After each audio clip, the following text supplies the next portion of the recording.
Guys, good afternoon. Dumating na po ang ating inihintay na parcel from SSF, Philippines to Hong Kong.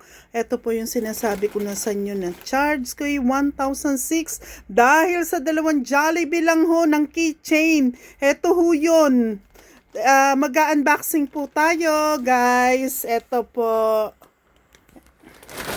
Kaya, ito po yung 1,600 na sinasabi ko na sa inyo na charge.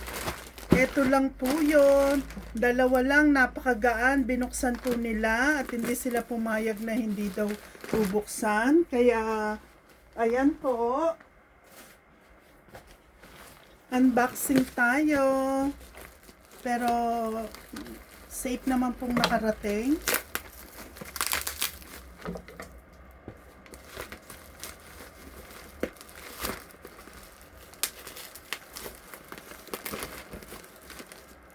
Ay, naku, tagal.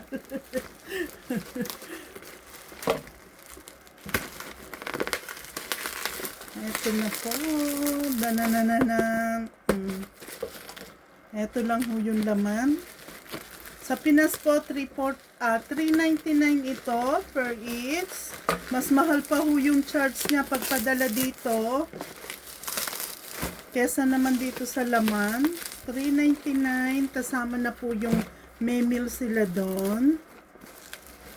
Kaya eto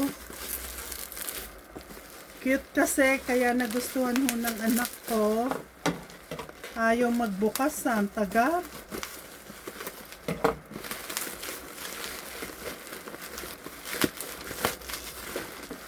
Pero isa lang pala yung binuksan nila kasi ayaw pumayag ng SSF kung hindi bubuksan. Hindi po to promotion.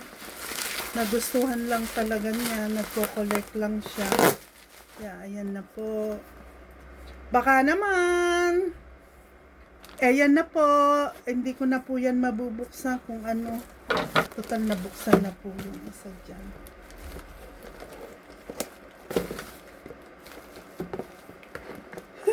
Ayaw talaga. Grabe naman ang pagkasinit. Ayaw nilang buksan mo. Ayaw yatang magpabukas. Ito ho yung bago ngayon sa Pinas. Kaya, wag na lang ho natin siyang buksan para hindi maano. Ay, eto pa lang. Eto yung nabuksan, no?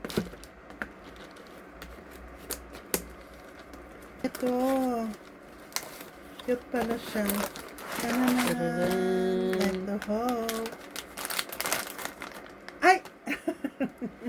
Oh. Ang ganda. Parang ngiting-ngiti si Jollibee. Ngiting tagumpay. Kaya guys, ayan po. Jollibee. Okay, thank you for watching.